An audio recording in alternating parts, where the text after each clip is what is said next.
por esse período assim devastador. Que durou anos, não foi tipo coisa de 1 ano, 2 anos, foram anos, e longos anos, porque a União Soviética demorou muito tempo para acabar. Eu não vou entrar em mérito, né, de o que é bom ou não para a época, para a sociedade deles e tudo mais. Só que essa parte do como o povo ele pode ser libertador é a parte mais interessante. Então, assim, a gente tem que sempre ficar de olho no que a gente vê de política, no que a gente vê para nós mesmos, porque por mais que a vida seja difícil, a gente tem que continuar acreditando e lutar. Por mais que seja difícil, acho que é muito difícil a gente acreditar que tem gente ainda que passa igual tá nesse livro, assim, comer poucas coisas num único mês e tal, nem comer. Então, se a gente acha que a nossa vida lá é complicada, tem gente que está muito pior. Então, a gente tem que valorizar principalmente as poucas coisas, como eu trouxe aqui desse livro. Uma brincadeirinha de rua, qualquer coisa, uma brincadeira nossa aqui, é importante sempre a gente tirar o lado bom dessas coisas. É isso.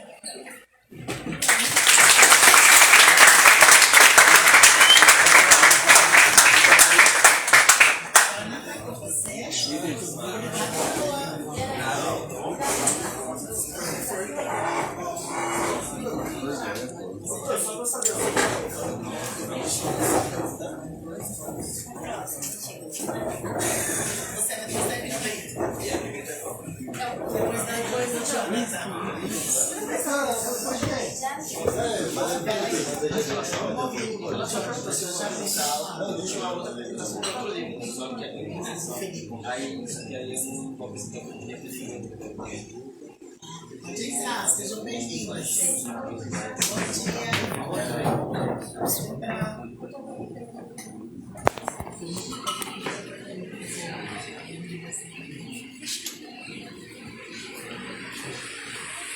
Bom dia. Eu vim apresentar basicamente um livro de RPG, que a Janete permitiu fazer isso. Esse livro não é um livro de história ou um livro que conta só uma história, ele é um livro que conta praticamente variadas histórias ou deixa você contar sua própria história em si. Ele se originalizou praticamente, ele teve a sua criação em si na própria pandemia, que ajudou muitas pessoas assim que estavam sozinhas ou algo assim do tipo, que passavam por momentos praticamente tristes com seus parentes, praticamente ali numa situação ruim. Ele foi uma grande ajuda para mim, porque ele me ajudou praticamente a manter a minha consciência sã, e muitos não tinham na época da pandemia. Ele contou uma história, não só uma, mas 4 histórias em si, que ajudou, mas na pandemia foi apenas uma, 2 para ser mais exato, que me ajudou em si. Foi uma época triste, uma época um pouco chata, né? E eu não sei mais o que falar. Ele tem o seu sistema de regras em si, praticamente tem muita coisa. Tem o sistema de regras, tem o sistema de criaturas que da própria história que foi contada, tem...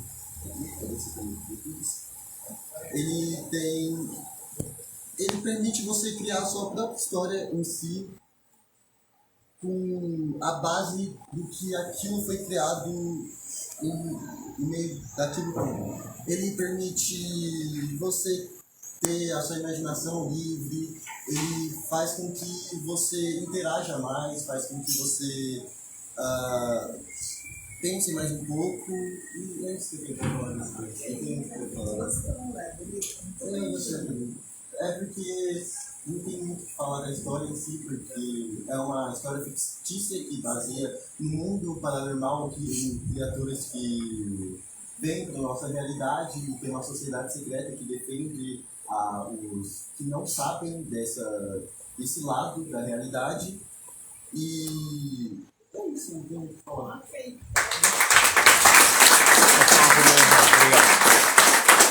foi embora. Até o Vani. A Rebeca. A Júlia. 2 fofoqueiros ali, ó. Oi, gente, bom dia a todos vocês. Meu nome é Emily e eu escolhi trazer um livro que eu me comovo muito, assim. E é um livro que vai trazer comoção a vocês também. É a história de um filho e um pai, muito emocionante. Com certeza que vocês vão gostar. Eu decidi trazer em vídeo, seria um pouco mais divertido pra gente, ver tá lendo a história toda. Então, vou colocar pra vocês. Recomendo. Qual foi, né? Da hora o vídeo, hein? Faça a prova no dia 19 de outubro. Venha para a universidade onde 90% dos estudantes saem empregados. Lá não sei.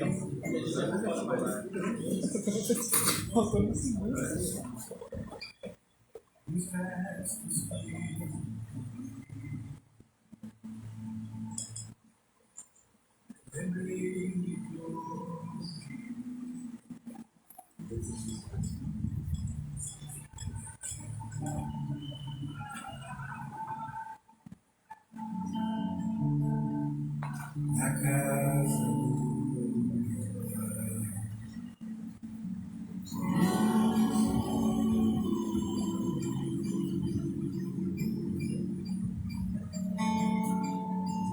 cansado de servir,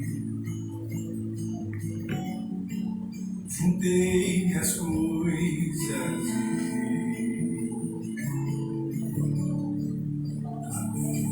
e a noção. Eu troco galho, eu cortei.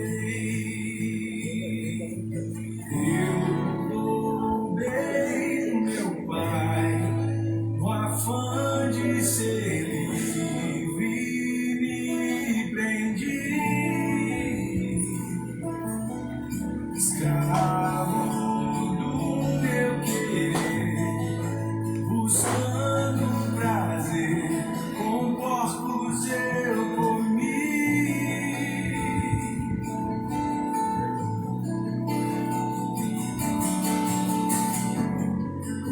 No mundo esbanjei, anfitrião fui.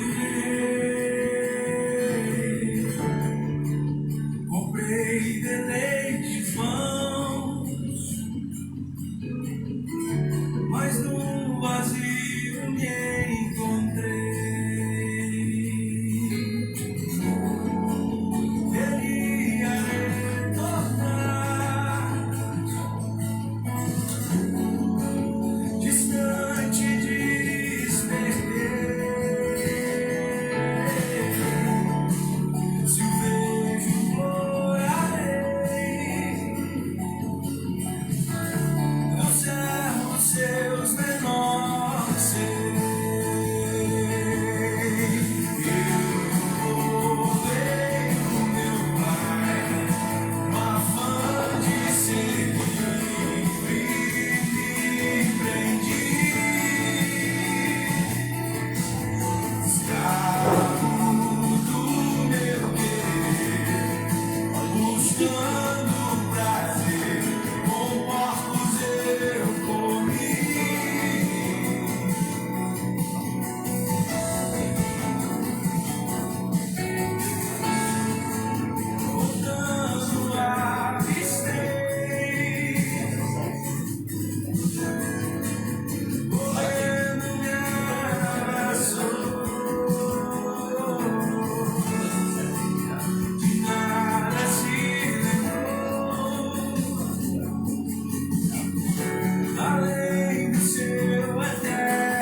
servindo em sua casa, eu sou livre.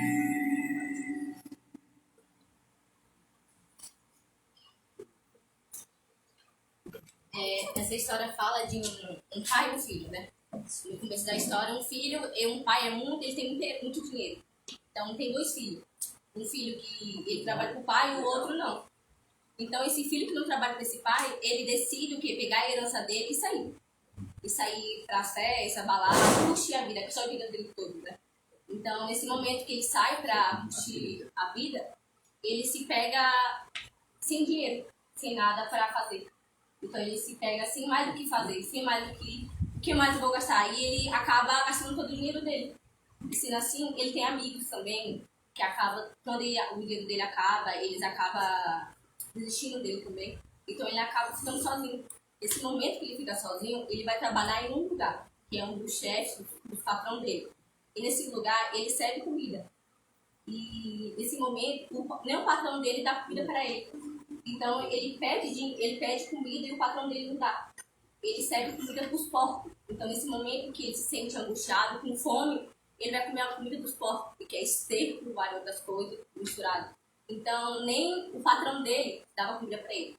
E ele se pegou pensando que naquele momento eu tinha tanta coisa com meu pai, nesse momento agora eu estou comendo comida de esterco, né, comida de porco. Nesse momento ele fala, nossa, eu não mereço isso. Eu tenho tanta coisa, tanta herança lá com meu pai, por que eu estou fazendo aqui? Por que eu estou fazendo aqui? Então, nesse momento, ele se pega pensativo e decide voltar. E nesse momento que o pai dele passa esperando ele voltar, ele todos os dias espera ele, olhando para a porta da cidade, esperando ele voltar. Então, nesse momento, o pai dele fica na porta da cidade esperando ele voltar e ele volta. Nesse momento, eles dois vão correndo juntos e se abraçam. Aí ele fala, pai, eu posso trabalhar para o senhor, já que eu sou um filho rebelde? Ele fala que não, você é meu filho, você merece tudo. Então, nesse momento, ele chama o empregado dele, que ele era muito rico na cidade. Então, ele chama o empregado dele, ele dá um anel, o anel representava, porque naquele tempo, representava uma pessoa muito rica. Então, ele dá um anel para ele, dá sapatos, muito bom, roupa também. Então, nesse momento, ele também pede para os servos dele trazer acho que é um novilho, né? Um novilho, porque isso que naquele tempo, um banquete representava o quê? Fartura. Então, naquele momento, ele fez uma festa para o filho dele. Então, ele se sente amado, mesmo ele achando que não ia ser amado. Então, naquele momento, ele fala que ele necessitava estar ali com o pai dele. E ele esperava que o pai dele recebesse ele com uma outra recepção. Para receber com amor, porque um amor paterno, né? Então, essa história, eu gosto muito porque ela me comove, como um amor paterno traz, né, para uma pessoa. E é isso. É isso.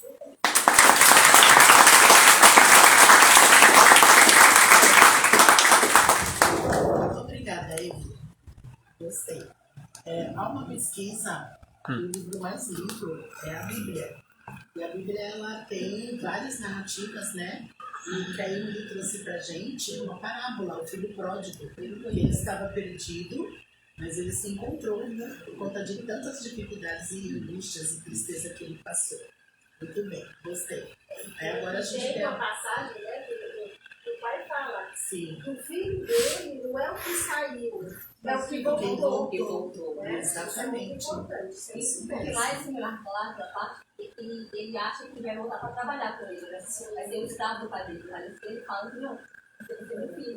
Vai ser o E isso herdeiro da minha herança, herança. Eu achei bem bacana, tá de parabéns essa escolha, Emily, pelo público, né? Para que a gente saiba que por mais que a gente faça com o pai ou mãe, com a família, eles sempre estarão de braços abertos para nos receber. Tá? É para que vocês comecem a valorizar pai e mãe, valorizar a família, né? Por quê? Para que não deixe perder oportunidades, que não se perde tempo ultimamente, a gente está se perdendo vida, né? Então aproveitem muito. Parabéns, viu? Você parabéns. E um dia também vocês vão se tornar pais.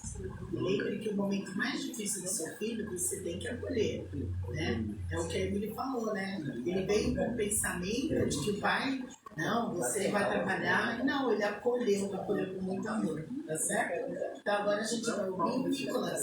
O Nicolas vai falar sobre Dom Casmurro e Machado de Assis, que ele ama essa obra, e eu também. Uau, sem curiosidade. Ah, mas é apelido.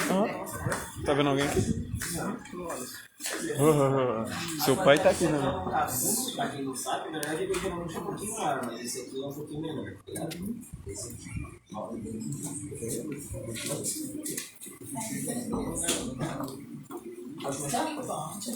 Bom, pessoal, fui escalado aí de última hora, então vou falar um pouco por cima. Eu tinha uma outra ideia de outro livro, mas não deu pra eu falar sobre ele, vou falar sobre esse então. Mas o que acontece? Esse livro ele é baseado na subjetividade da verdade, ou seja, o narrador do livro ele é quem sofre os acontecimentos dentro do livro, ele é um narrador personagem, ele sofre tudo que acontece lá dentro, e ele então sempre vai falar da perspectiva dele daquilo que aconteceu de fato no livro. Então, os protagonistas desse livro é o Dom Casmurro e a Capitu, que é meio que a esposa dele, né, no final das contas. Mas o que acontece? Esse livro ele trata muito de traição. E aí, ô bexiguento? Ele fala muito sobre traição, sabe? E É, nós somos ao vivo na diretoria consigo. Isso aí, certo? Salve, rapaziada! Nossos padrões são ao vivo. Mas então, o que rola? O Dom Casmurro, vou dar uma leve resumida do que rola na história. Ele meio que tem um relacionamento desde pequeno, ele sempre foi apaixonado por Capitu, e ele sempre descreve a Capitu como uma pessoa sedutora, sabe? Que chama a atenção das pessoas, dos homens, que, mano, que ela meio que captura o olhar das pessoas que passam por ela, que tudo ele descreve como se ela fosse uma pessoa muito que, mano, como eu posso explicar? Como se ela tivesse o tempo todo a fim de ter alguma coisa com alguém, sabe? Como se ela estivesse dando em cima das pessoas o tempo todo. E sempre deixa essa impressão do tipo, pô, a Capitu não é uma boa pessoa, sabe? E aí, conforme você vai lendo o livro, você vai vendo também que o Dom Casmurro, ele tem umas perspectivas muito, tipo, como se ele fosse uma pessoa muito ciumenta, sabe? Como se, mano, ele fosse um louco, algo possessivo, alucina muitas ideias, muitas coisas, tem visões diferentes, de várias perspectivas diferentes, sabe? E uma parada muito louca que deixa nesse livro é que ele tem um filho, acho que é o Ezequiel, né? E aí ele tem um amigo chamado Escobar. E ele sempre desconfiou que a Capitu dava em cima do Escobar e que eles tinham um relacionamento secreto, porque ele era o amante dela, né?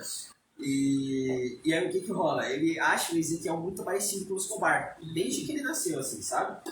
E o Dom Casmurro ele fica nessa lâmpada, tipo, mano, esse filho não é meu, cara. Esse filho é do Escobar e, mano, tá de sacanagem, ela me traiu, sabe? E aí ele... O que tá pegando aí, moça? Eu tô achando muito legal a sua Dramatização. Eu tô, né? Tô desenvolvendo.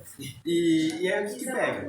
O Dom, cara, ele é um cara muito louco, mano. E aí você termina o livro, você fica tipo naquela parada, tipo assim, mano, ela traiu mesmo ele?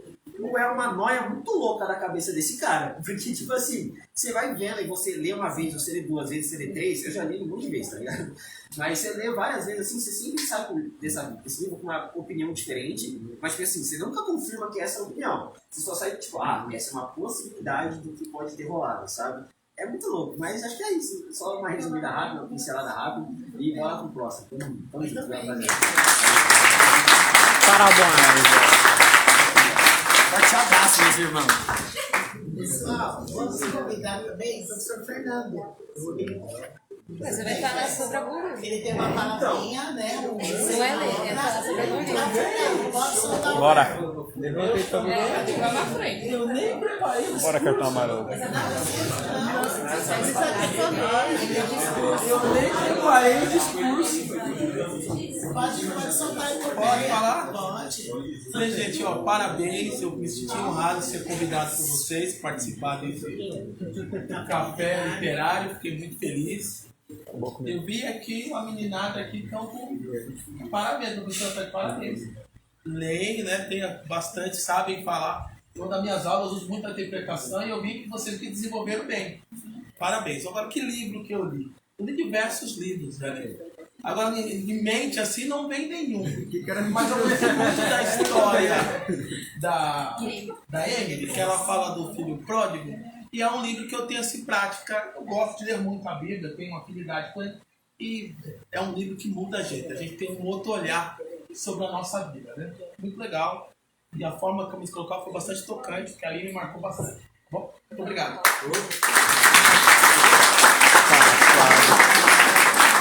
lembrar de livro, né? Na sequência, o grupo do Felipe. Pode soltar o Felipe?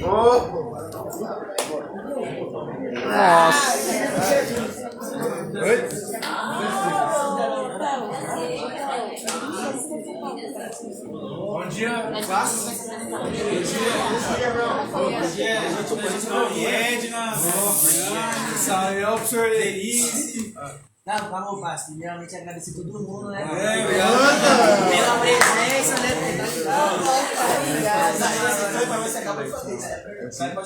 Enfim, a gente está aqui para ler, resumir o livro Vidas Secas, né?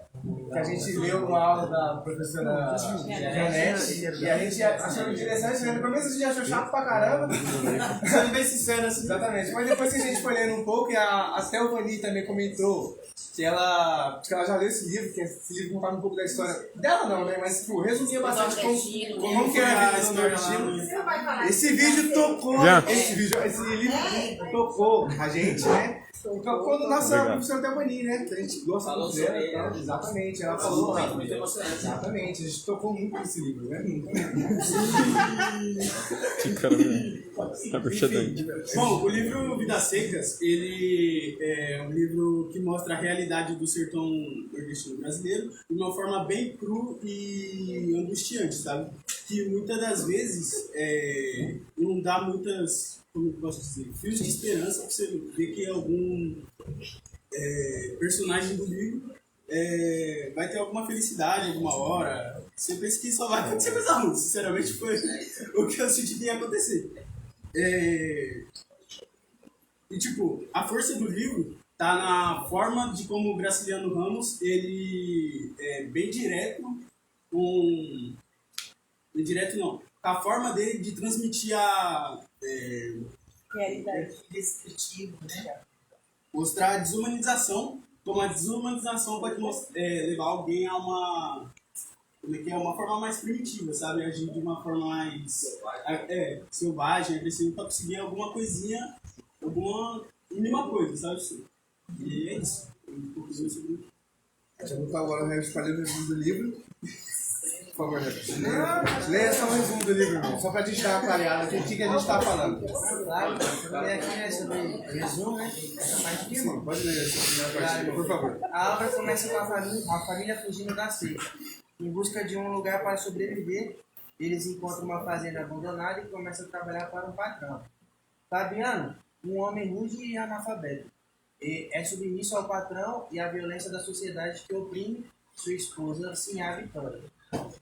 Sonha com uma vida melhor, especialmente com a posse de uma cama de couro e um cinto de ascensão social. Tem mais? Calma aí, então, galera. Assim como o Herbert leu...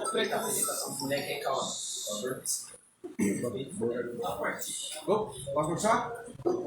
Obrigado. Assim como o Herbert leu aqui, tá falando de uma família que vive no sertão, né? Eles estão buscando uma vida melhor no sertão. E a crítica do livro mostra como é difícil lá no sertão, que as pessoas menos favorecidas da desigualdade social, como é difícil para eles, né? Favorecidas, conseguir algum emprego, conseguir algum sustento no sertão, né? Mostra como é difícil, como é a realidade lá no sertão, né? Como é difícil. E esse livro toca a gente pro Abel falar que passou por isso, né? Obrigado pelo livro, irmão. Esse livro aqui, galera. Exatamente. Isso, questão da chuva, questão da seca, questão da fome, questão de como tudo lá é mais difícil para todo mundo, né? Esse livro aqui, ele foi dito que foi lançado não, né? Foi dado na época de... Não, ele se passa na época de 1930. E que eu me lembro, assim, vagamente, 1930 foi a época da queda financeira, né? Ou seja, era difícil para todo mundo, mas especificamente para aquele pessoal era muito mais difícil. A Grande Depressão de 1929. Revolução Constitucionalista aqui e da Vargas. Boa, garoto. Isso aí, entendeu? Então, era uma época difícil para todo mundo. E esse livro mostra como a desigualdade social, mostra a verdade da desigualdade social lá. Então, e é isso que a gente precisa sobre esse livro. Mas Isso é muito louco, Cacau, que é aquele irmão. Tem aquele carinho, mano, que assim, esse livro ele se passa em 1930, tá ligado? Mas ele é muito atual, né, mano? A gente fala da Giovanni não é de 1930, tá ligado? A gente acha. E ela literalmente falou, que, tipo assim, mano, se estende até um pouco do que ela passou na vida, tá ligado? É o que a avó passou por isso, tá ligado? a gente conhece familiares que passaram por isso. E é um bagulho que, assim, é uma situação bem É uma típica, né, mano? realidade. O Jean disse é desumanitária, né, cara? Desumana, na verdade, né? É uma situação que poderia passar por, sei lá, assim, futuro presidente chamado Nicolas Rosa pudesse ajudar esse ajudar esse povo, tá ligado? Ia ser muito importante pra sociedade brasileira, né, cara, como um todo. E quem viveu a minha história e a história da Edna é um pouco parecida também, porque a gente veio do Nordeste e a gente passou por um momento muito difícil. E esse livro, toda vez que eu vejo esse livro, eu já tive música veterana outros anos aqui, e depois a pessoa perguntou, mas tem algum comentário disso? Praticamente eu contando a minha história, eu vivi tudo isso.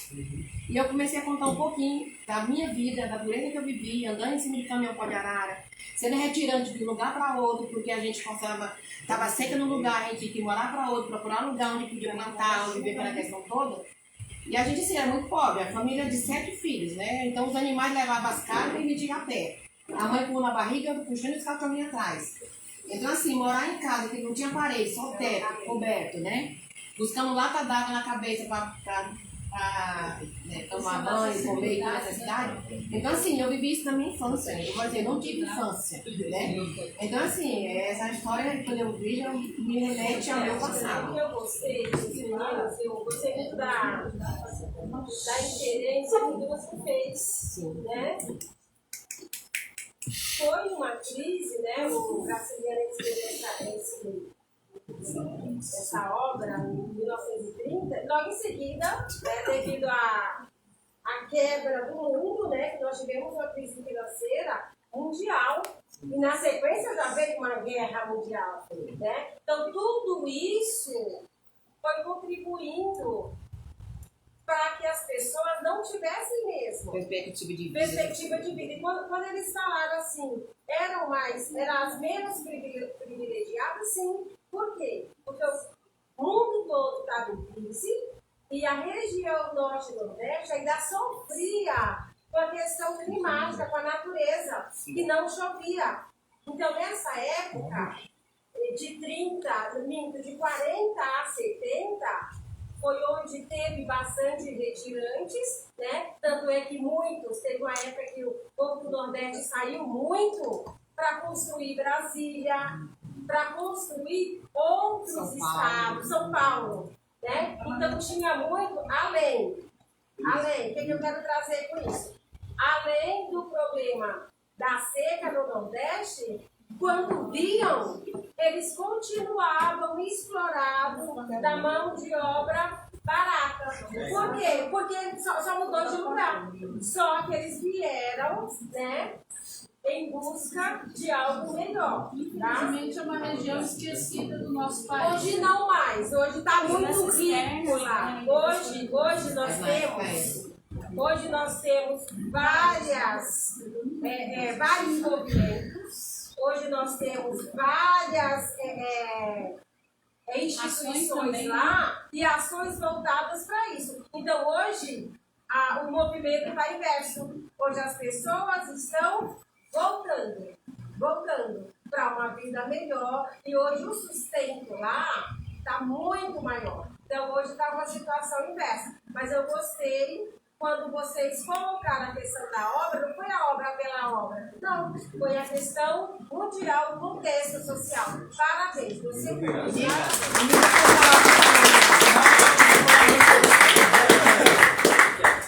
eu queria fazer um link também pro livro que o Calma trouxe, né? Que fala da miséria, da fome e tudo mais, né, cara?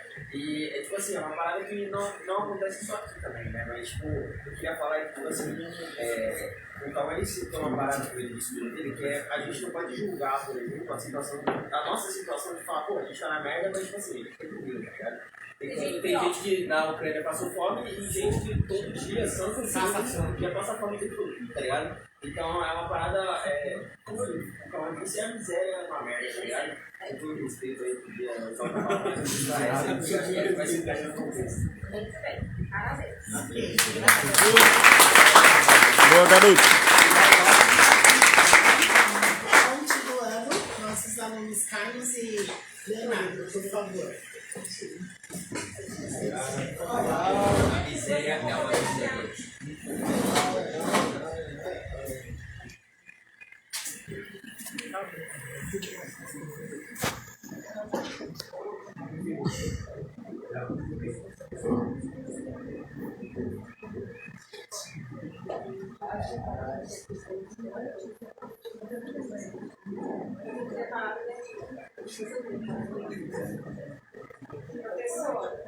Só vou terminar. Vai ter aquela Sim, com certeza. Já coloquei a sua lista, tá?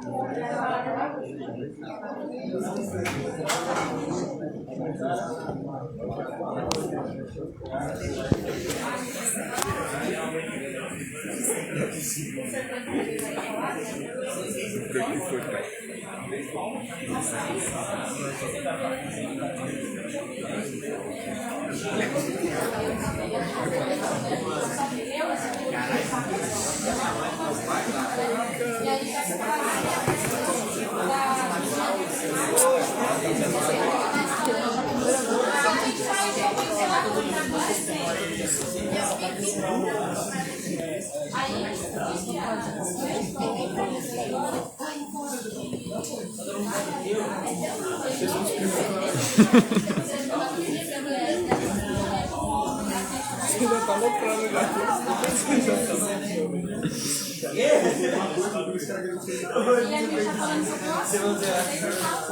O cara digitando.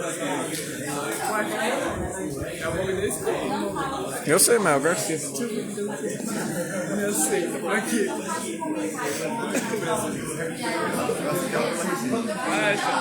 o Instagram da escola. Ele tá.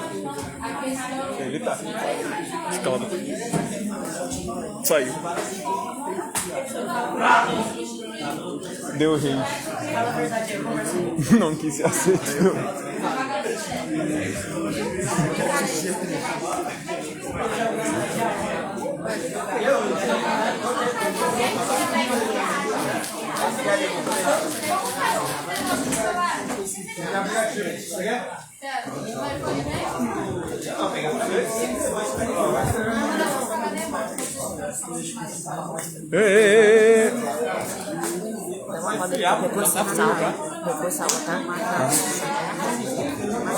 Vamos lá, gente, continuando. Vai lá. Primeiramente, bom dia a todos. Bom dia. Eu sou o aluno Carlos Eduardo, terceiro ano A. Ah, jura que é terceiro ano? Melhor terceiro da escola. A gente vai falar sobre a obra, no caso um mangá chamado Dragon Ball. Foi criado em 1974 e pelo autor Akira Toriyama, que nasceu em 1955 e infelizmente veio a falecer em 1º de maio desse ano. Finado. Eu tenho que ser, por favor. Acabou a graça. Então, a obra foi criada, no caso, para trazer um gênero que o ator gostava muito na época, que era filmes de luta, esse tipo dele, e já havia criado também 2 obras de comédia. Aí, com o tempo, ele pensou em criar, mesclar os 2 gêneros, que era comédia e luta que ninguém assistia esse negócio, ninguém gostava. Então, a obra que ele se inspirou foi Jornada ao Oeste, que veio ser conhecida mundialmente e influenciou muitas gerações, criando o gênero shonen, que é de luta, comédia.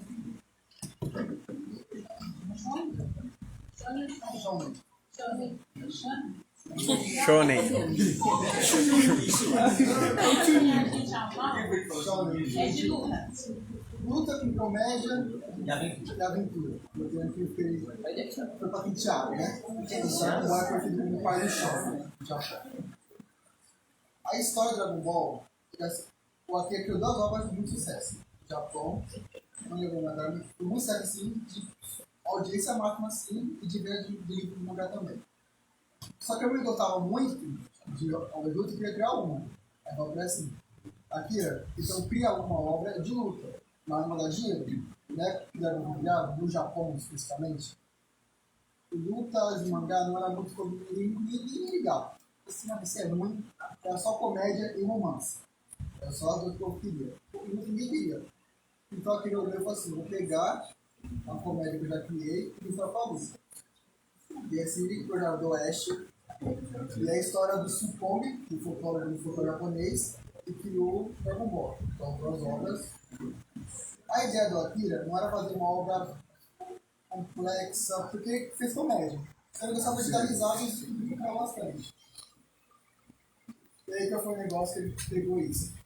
Ele pegou a comédia e a luta, mas a imaginação que ele queria trazer para cativar as crianças e os jovens.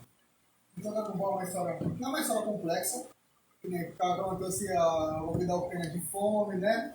Os moleques aqui sem comida, né? Não é uma semelhança da realidade, só ficção. Não, é só ficção porque ele quer ser a comédia. Porque ele quiser um nome de aventura, como é que fala? Aventura e alegria. Você falou alguma coisa? Não, aventura, alegria e imaginação. Aqui no Dragon Ball tem dinossauros, ele vai indo, né? Alienígena, carro, pessoa que é humano, cachorro, ninguém na sociedade. Sem explicação nenhuma. Ele gostava de querer. O Akira também era muito doido, ele era bem doido assim. O diretor dele de arte segurava muito ele assim para ele fazer uma obra, tentar fazer algo um pouco correto. Nisso, como o cara falou, ele falou, né, que eu fiz Mas é uma obra linear? Tem como eu vou falar. De começo, meio e fim. Mas só que ele sempre tinha. Ele tava assim, falava assim, se é legal, ele se inscrevia. Mas o diretor não deixava ele. Mas agora não tem mais, né? Hã? Agora não tem mais, né? Já tem. Nossa, mas como que ele tá criando se ele morreu? Ele deixou um cara pra continuar a obra. Uma herança pra subir para um colega de trabalho. E também ele vendeu os direitos para uma empresa. Do anime, né? Uma televisão. Que ela nunca tinha morrido Dragon Ball. Ela disse Dragon Ball até quando dá dinheiro pra ela. Dá muito dinheiro. O que acontece?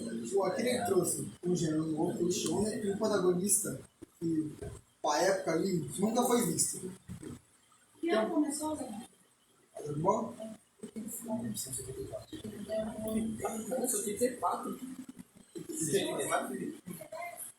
Naquela época ali, os protagonistas, eles tinham muito que ter um background para a história muito triste. Como o Batman, que era o Fernando lá, que perdeu os pais, né? O tiroteio. Superman, que veio de outro planeta. Por mais que a história do Goku também foi essa, ele não sabe de nada. Ele matou o vô e nem sabe disso. Ele não sabe de merda nenhuma. Acho que essa informação era muito necessária. Rodrigo, mas é isso. Ele não sabe de nada. Mesmo assim. Ele é um Superman bosta. O que, Denise? Vai lá briga com ele então.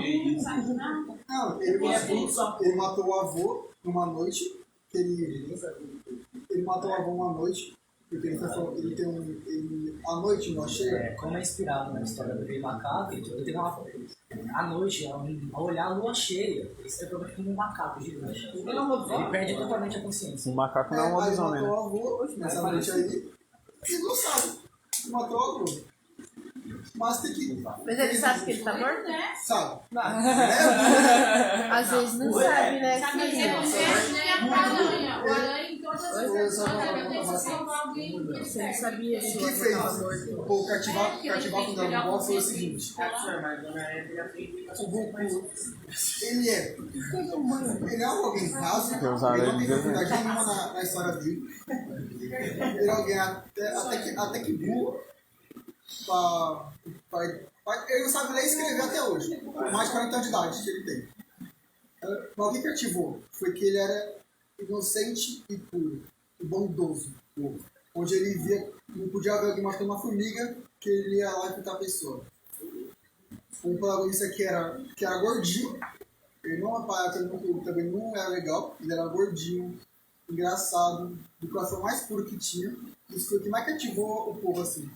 Teve alguém puro que podia qualquer pessoa, não importasse qual pessoa era. O julgamento era o quê? Você é bom? Legal. Você é mau? Vou te dar uma porrada. Não, matar não matou. Não ameaçou. Só ameaçava. Vou falar lá se eu quiser, só. Então, assim, isso que cativou mais. A história começa a rasa, ele vem na aventura com os amigos dele. O final mais raso ainda, eles se casando, tendo um filho e ficando treinando para a cultura das minhas paternas. 3 anos mostrar. Parabéns!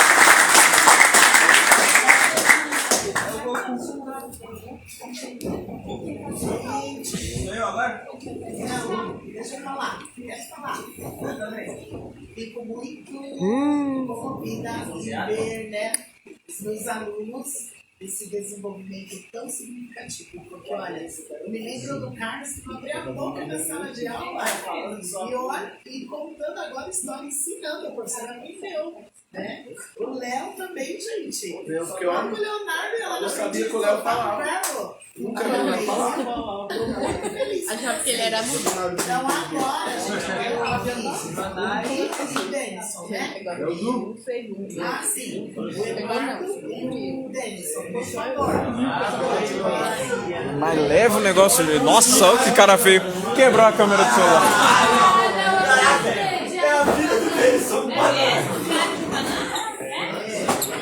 A vida do Denison é foda. A vida do feio.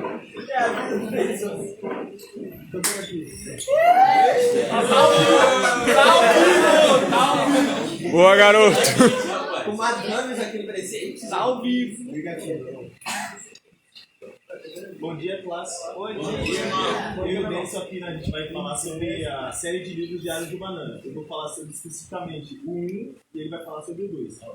No 1, conta a história de Greg, que acabou de entrar no ensino médio, onde ele tenta ser um aluno popular, mas diversas situações acabam que não deixam ele ser. Aí ele acaba tentando mudar seu estilo, acaba se envolvendo em eventos da escola, que acaba fazendo situações hilárias com ele, que acaba prejudicando cada vez mais a sua imagem. E também ele tenta ser amigo dos populares da escola, ou seja, os veteranos, né? Mas aí ele não é aceito por conta do seu estilo e essas coisas. Ele também, o único amigo possível tipo assim, que ele conseguiu na escola foi o Rowling. E só ele, só tinha o apoio do Rowling e da sua família. Praticamente isso é a história do mundo. Aí depois se concentra mais na relação dele com o irmão dele, que é tipo assim, como deve ter irmão, tá ligado? Sempre tem uns desavenças, né? E aí o irmão dele começou a chantagear ele por conta de uma situação.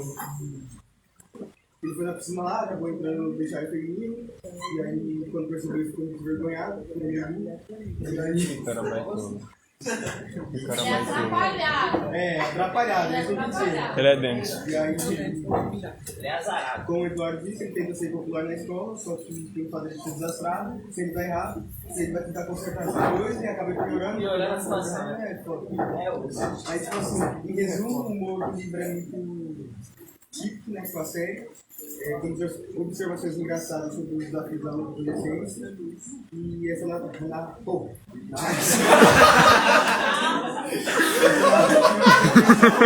muito da hora de você ver porque ela tá muito leve, tá ligado?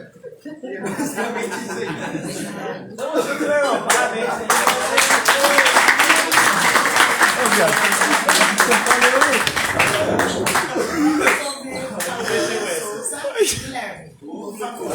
Minha Nossa Senhora. Mano,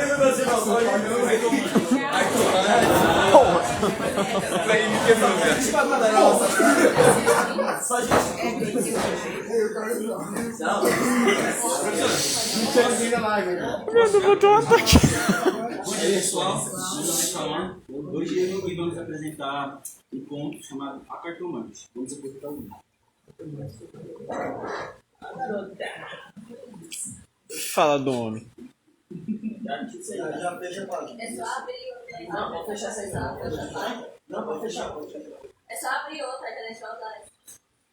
É só voltar depois. Pode fechar, é só voltar. Mas é só voltar depois.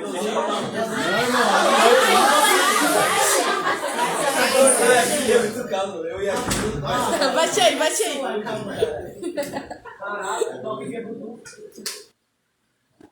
Certo, garoto.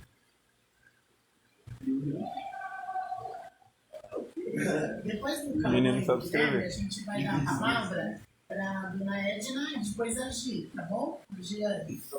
Mas eu acho que não vai dar tempo não, porque vai dar o intervalo, já vai dar 11 horas. Não, meu amor, 11h45 almoço, né? Eu quero comer. A gente vai acabar nem almoçando, vai comer? Eu como aqui e lá também, se duvidar. Vai ter tempo ruim pra comer agora, né?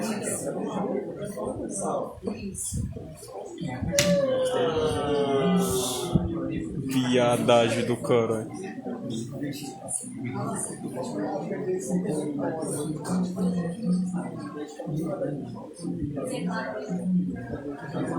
Que isso, o cara não sabe falar não, hein?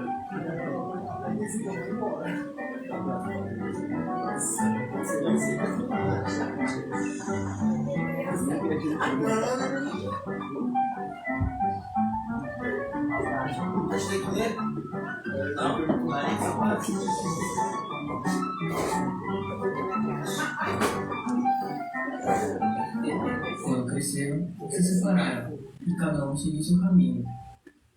Camilo entrou no funcionalismo contra a vontade do pai, que queria ver um médico, mas o pai morreu e Camilo preferiu não ser nada. Já seu ex-companheiro, Vilela, seguiu a carreira de magistrado.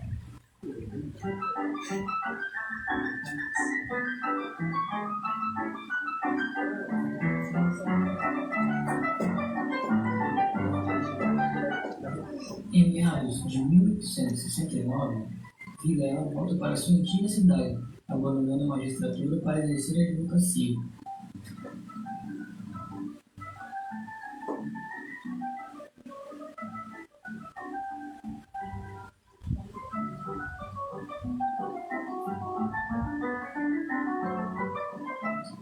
Vilela volta com sua esposa, uma dama formosa e tonta, chamada Rita.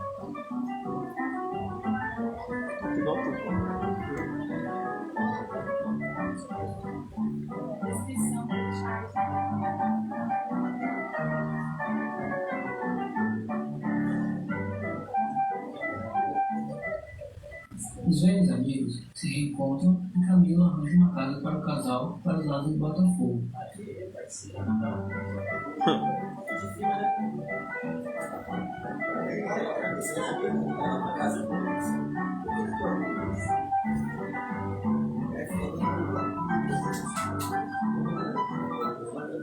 E assim, Camilo e Rita finalmente se conheceram, e Camilo viu que a mulher da Vilela não garantia as cartas do marido. Realmente, era graciosa e viva no gesto, olhos cálidos, boca fina e interrogativa. Você quer levar meu braço pra você? Camilo e Vilela não eram tão próximos quanto antes, mas uniram-se os três. Convivência trouxe intimidade. Pouco depois, morreu a mãe de Camilo.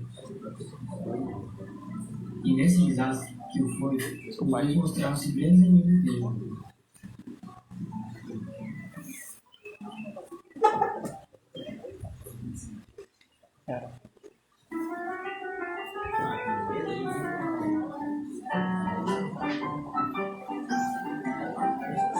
Toda de som.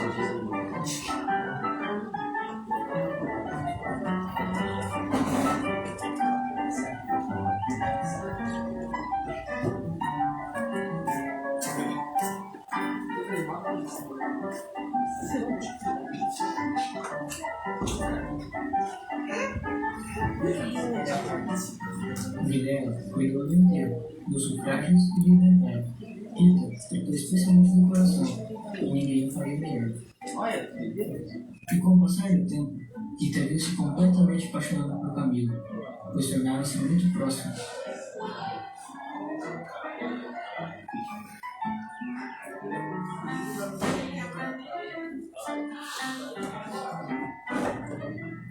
Eles liam os mesmos livros, iam juntos a teatros e passeios.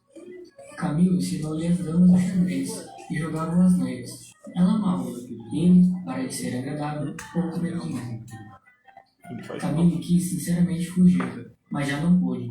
Rita, como uma serpente, foi se acercando dele, envolveu-o todo, fez estalar os ossos num espasmo e pingou-lhe veneno na boca. Ele ficou atordoado e subjugado, e assim tornaram-se amantes.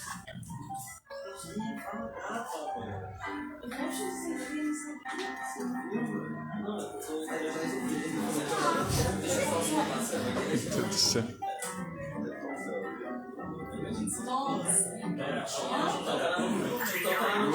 Cadê o AD, Eu não lembro dessa parte aí, não. Essa parte aí não. Ai.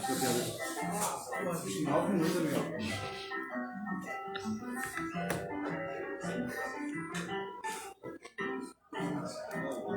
Camilo ria, enquanto Rita contava euforicamente sobre sua visita a uma cartomante.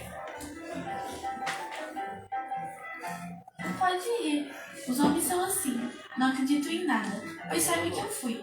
E que ela adivinhou o motivo da consulta antes mesmo que ele dissesse o que era. Ela apenas começou a botar as cartas na mesa e disse: a senhora gosta de uma pessoa. Eu confessei que sim. E então ela continuou a botar as cartas, combinou-as e no fim declarou que tinha medo de que você me esquecesse, mas que não era verdade. Camilo pegou suas mãos e ajudou que a queria muito, e que em todo caso, quando tivesse algum receio, a melhor cartomante era ele mesmo, mas por último questionou. Tu deveras acreditas nessas coisas, Rita? Se ele não acreditava, paciência, mas o certo é que a cartomante adivinharia tudo. A prova é que agora estava tranquila e satisfeita. Um certo dia, Camilo começa a receber cartas anônimas de alguém que o chamava de imoral e pérfido e dizia conhecer o caso que tinha com Rita.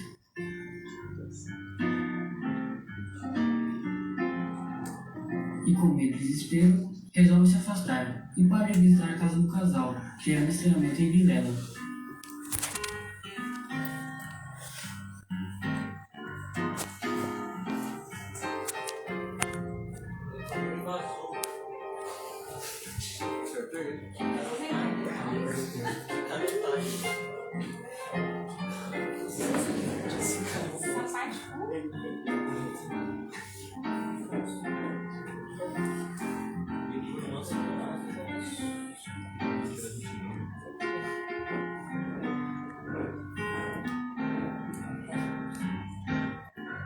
Após isso, Vilela escreve uma carta ao amigo convidando para o encontro da sua casa.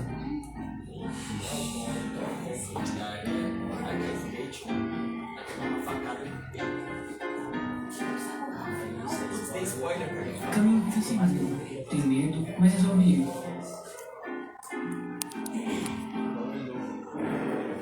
E no caminho ele resolve ir à procura da cartomante para lhe dizer o que fazer.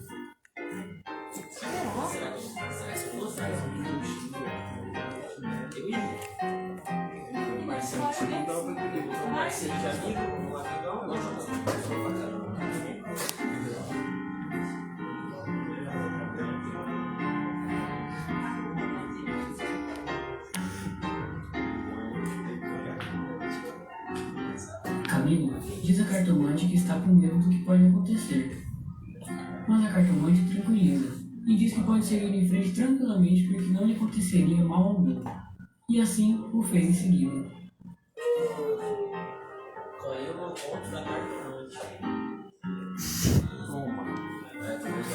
Ao chegar na casa, Camilo se depara com algo no chão.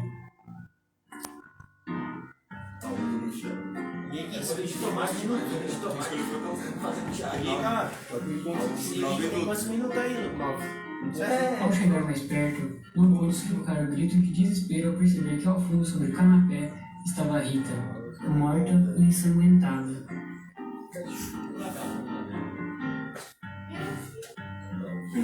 E ao lado, Vilela possuía a ira em seus olhos.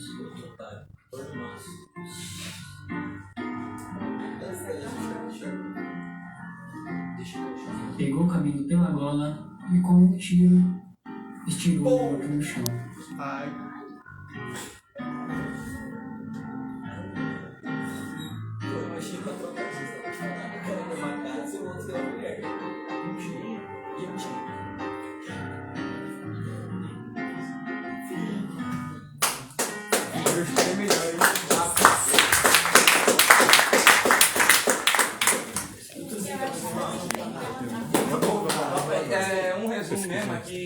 Isso conta um relacionamento. Isso aí.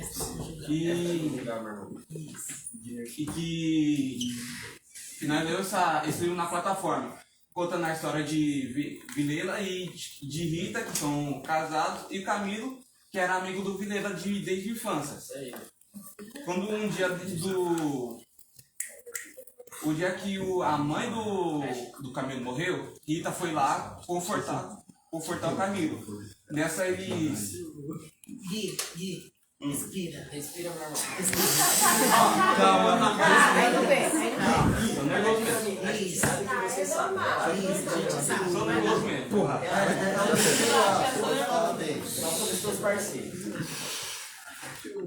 Mesmo assim, os dois se aproximaram tanto que acabaram sendo amantes. Rita já ia à cartomante antes para ver o que ia acontecer. A cartomante ficava reconfortando ela. Mas Camilo recebia mensagem anônima falando que sabia de tudo, dessas coisas, e começou a se afastar da Rita. Só que um dia Vilela chamou Camilo para a casa dele e Camilo ficou com medo. Mas aceitou do mesmo jeito. Foi para a cartomante e perguntou o que ia acontecer. A cartomante falou que ia dar tudo bem. Chegando lá, Camilo viu o corpo, né, da Rita no chão e ficou surpreso. Aí o Vilela já pegou a argola dele e deu um tiro nele. Mas isso não fica muito explícito no livro, no conto, na verdade. Ou seja, fica como se tivesse aberto. Se matou ou não, se tá vivo, o que aconteceu. Esse é o resumo da história, que nós lemos na plataforma também. Ô, garoto! Não infarta aqui.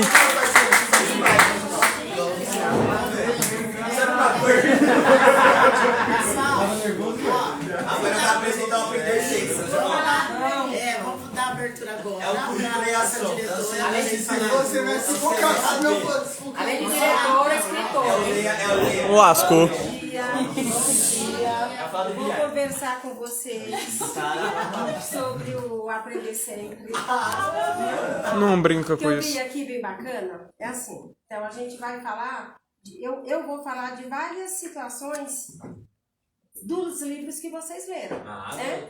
E para concretizar o que vocês leram, eu vou trazer um pouquinho de Clarice Lispector, que eu sou apaixonada, né?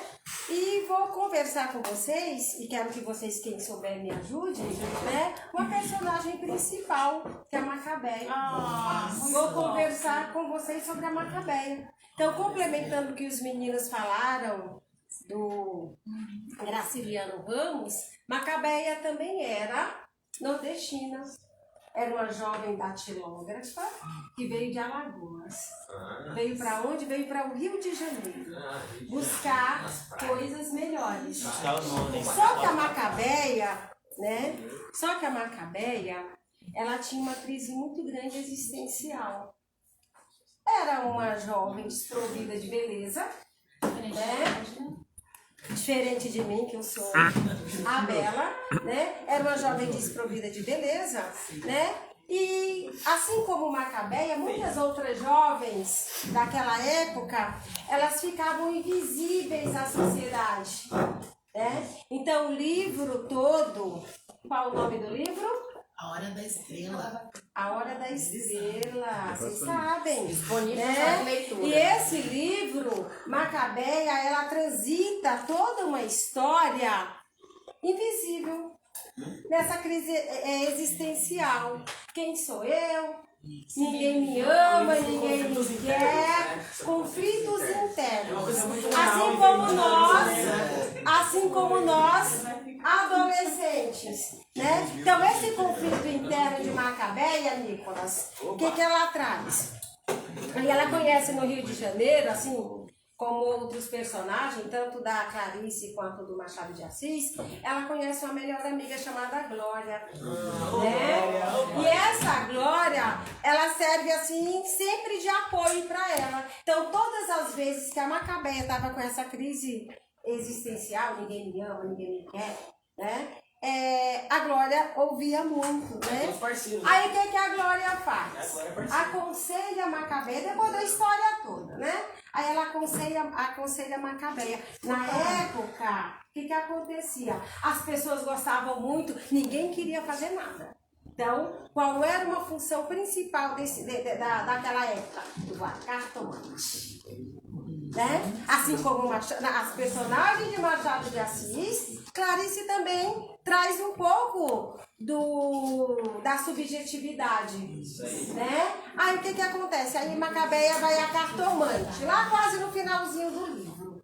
Aí eu vou casar, eu não vou casar. Aí ela foi lá, né? E o que eu acho muito interessante, que na hora que ela vai à cartomante, Clarice Lispector, ela é muito descritiva. Ela descreve os passos, ela detalha o medo, a angústia que Macabeia estava, aí a cartomante.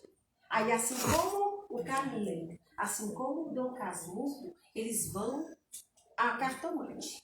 Então, quer dizer, eu não vou fazer nada. Então, o que ela me falar, eu farei. Né? Cartomante tinha um peso muito grande na época. Né? Aí ela falou, não, você vai casar, vai dar tudo certo.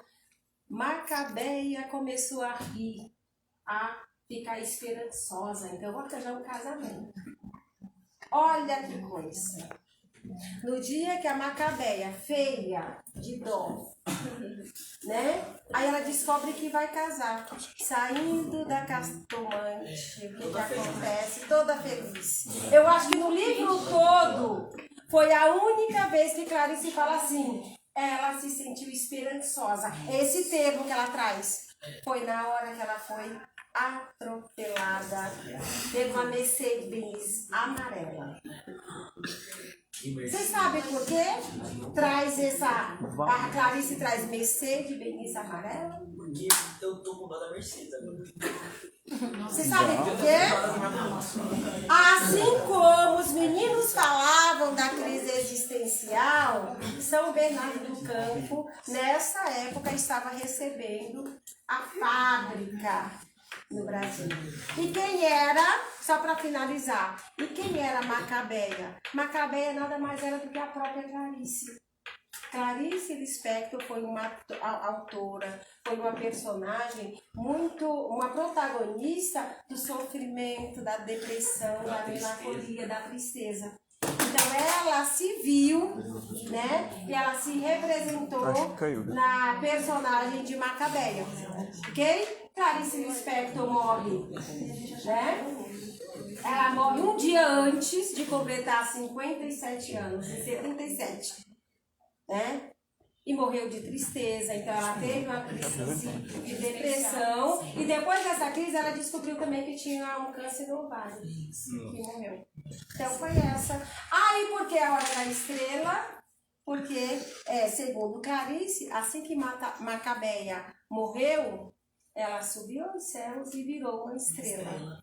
Você pesou um clima. Essa obra, a Hora da Estrela. Que a Macabeia olha assim. Não, nenhuma tristeza. Ela visualizou o marido. Foi. Foi. Na hora que ela morreu, ela visualizou e foi fechando os olhos. Vixe, né? Não, pra que você falou isso? Pô, você podia comprar ela era viva. Então foi a Hora da Estrela. Eu vou comer. Aí tem agora a professora Renata e eu vou falar também bem pouquinho. Calma aí, ô Nico. Não. Que seja rápido que eu quero comer ainda hoje. Bom dia para todos. Obrigada pelo convite. É nóis, Agora, professora. eu vou falar sobre um livro que eu li quando eu tinha a idade de vocês, tá? Então eu não sei tudo, eu dei uma olhadinha ali no Pai Google, mas enfim, o nome do livro é Feliz Ano Velho, do Marcelo Rubens Paiva, tá? Quando eu li esse livro, eu gostei muito, porque a maneira como ele se expressava era uma maneira muito ágil. Ele retrata a história de um jovem de classe média alta, ele cursava engenharia na Unicamp e tinha 20 anos. Ele era namorador, ele era muito feliz. Bem abençoado. Isso. E o que acontece? Um dia, os colegas chamam ele para um evento, tá? E ele, todo feliz, vai para esse evento numa lagoa, uma represa de São Paulo. E aí, gente, ele estava lá contente, churrasco, todo mundo alegre. E não sei se vocês conhecem o de Patinhas, que ele coloca a mãozinha dele assim, mergulha no dinheiro. Então, é o crime.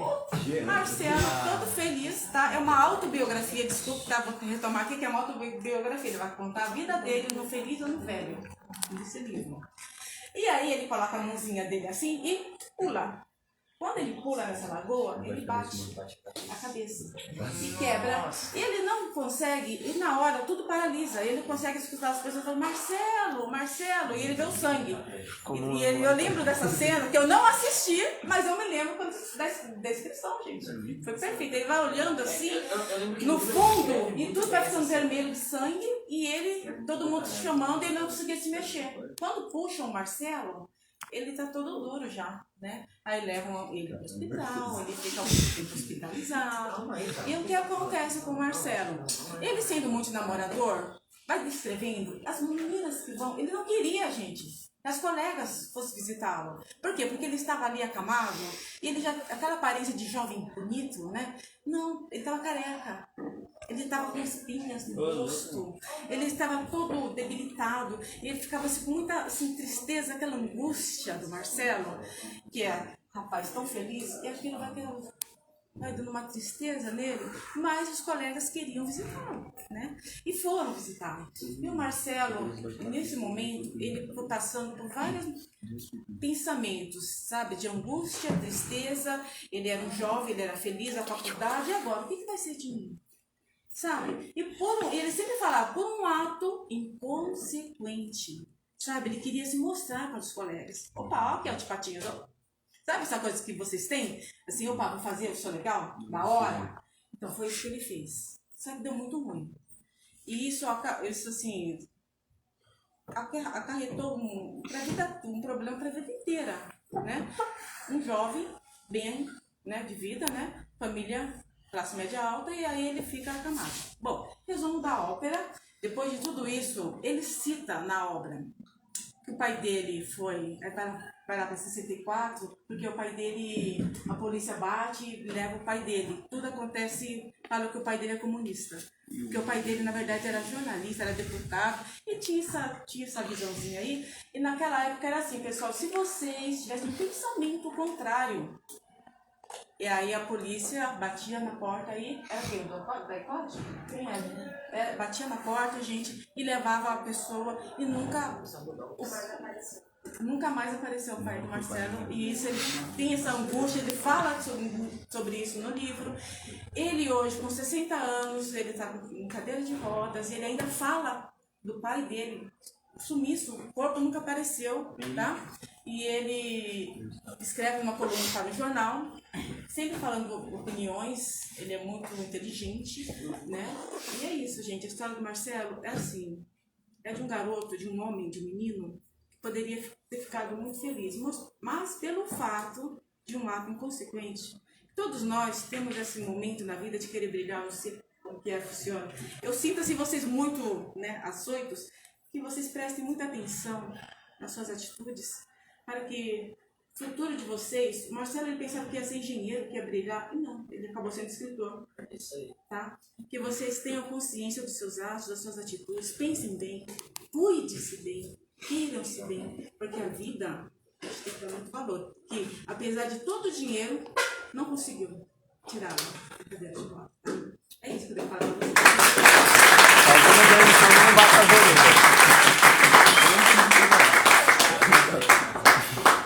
Vamos lá, para encerrar então, né? Jéssica vai querer deixar uma mensagem pra gente também? Vai? Comentar alguma coisa? Que aí eu vou pensando aí. Aí depois de mim é você, tá bom? E a gente encerra já com eles agradecendo a Deus, tá?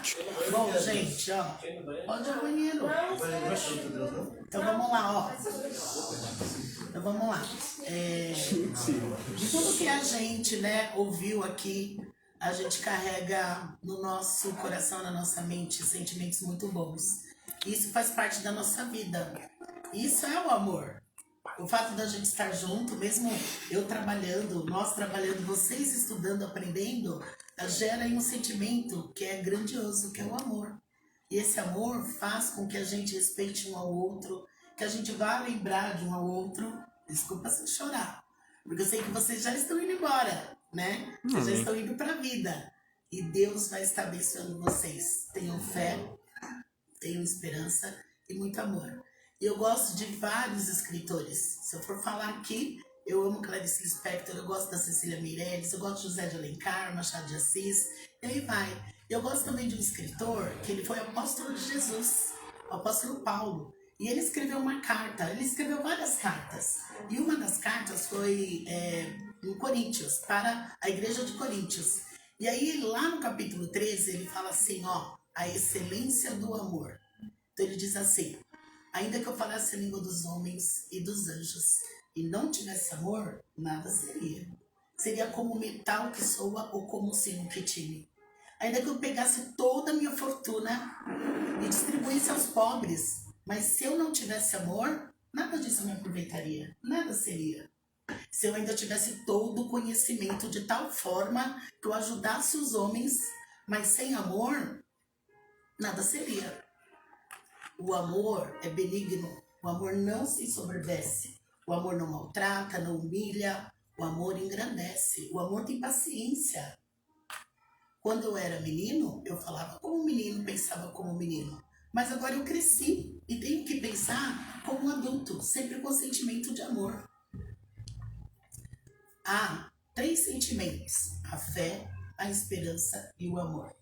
Mas a maior das 3 é o amor. Guarda com você. O amor abre portas, derruba as montanhas, derruba o ódio. O amor vence todas as barreiras. Que Deus abençoe cada um de vocês. Eu sou grata a Deus pela vida de cada um, da direção que apoia o nosso trabalho, meu Dona Edna, Jeane, muito obrigado. Pela minha coordenadora Denise, eu tenho um amor muito grande, e por vocês. Nós temos aqui 3 pessoinhas lá da primeira série. Por que a professora convidou? Porque eu quero que eles também, aprendam sobre isso. Aprenda, quando eles chegarem lá na terceira série, eles vão ter outra mentalidade, outro jeitinho de ser, assim como vocês também foram transformados ao chegar na terceira série. E eu fico muito feliz, porque eu tenho um amor muito grande por vocês. Eu não posso, eu queria falar de cada um, falar do Felipe, de cada um, mas o nosso tempo é curto.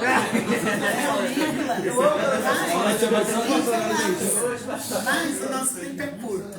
Então, assim, olha, gente, a professora... Foi eu que aprendi com vocês, sou eu que estou aprendendo e quero continuar aprendendo. Porque o amor é isso, é a transformação de atitude. Tá certo? Um beijo no coração de cada um.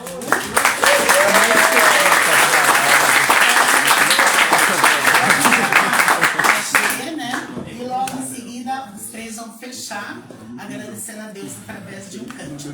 Tá bom? Tá bom, tá?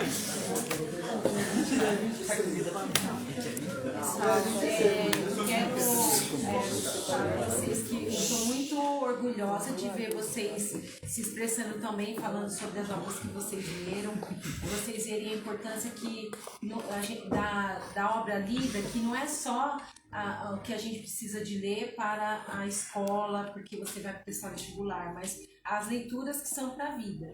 Então eu estava pensando tudo que eu tinha lido para poder contar uma história para vocês. E assim, eu pensei em vários, mas o que acontece? Eu não tenho lido livros sobre história, as coisas que eu tenho lido são, né, sobre mediação de conflito, sobre comportamentos... Reconhecimento não, amor. Daí eu deixo pra vocês.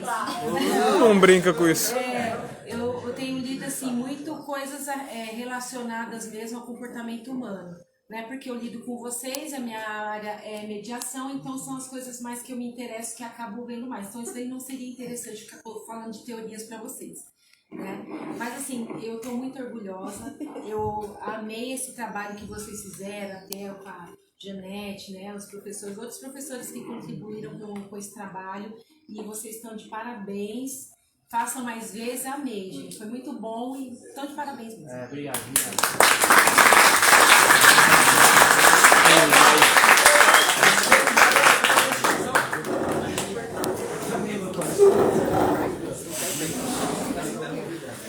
Vai!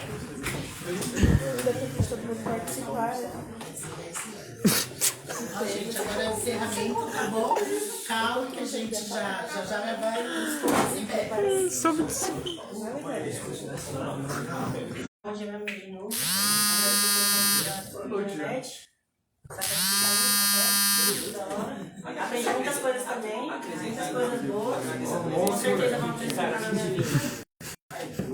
E é isso, a gente vai só encerrar. Tá bom? Aí se vocês souberem também, pode ajudar a gente a cantar. Beleza? Vou atenção. Te amo, Deus, tua graça nunca falha. Todos os dias eu estou em tuas mãos.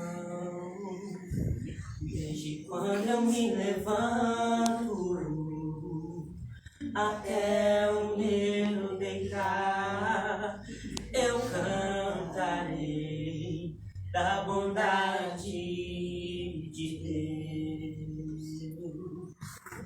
És fiel em todo tempo e todo tempo tu és tão bom. Com todo fôlego que tenho, eu cantarei da bondade de Deus. Tua doce voz que me guia em meio ao fogo, na escuridão, tua presença me conforta. Eu sei que és meu Pai, que amigo és, e eu vivo na bondade de Deus. És fiel em todo tempo, em todo tempo tu és tão bom. Com todo fôlego que tenho, eu cantarei da bondade de Deus. Tua bondade me seguirá, Senhor. Tua bondade me seguirá, Senhor. Eu me rendo a ti, te dou o meu ser, entrego tudo a ti. Tua bondade me seguirá, Senhor. És fiel em todo tempo, em todo tempo tu és tão bom. Com todo fôlego que tenho, eu cantarei da bondade de Deus.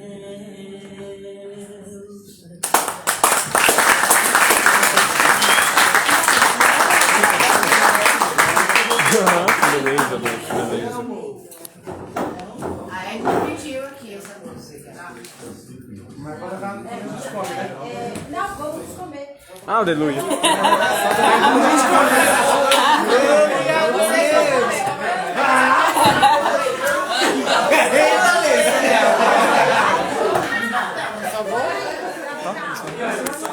Você sabe como é que está? Vamos passar a fome do resto. Ajuda aqui, gente. gente ia salvar? Ao vivo, eu quero deixar salvo essa transmissão. Deixa salva a live. Peraí, O Rebeca, eu mexi com a live.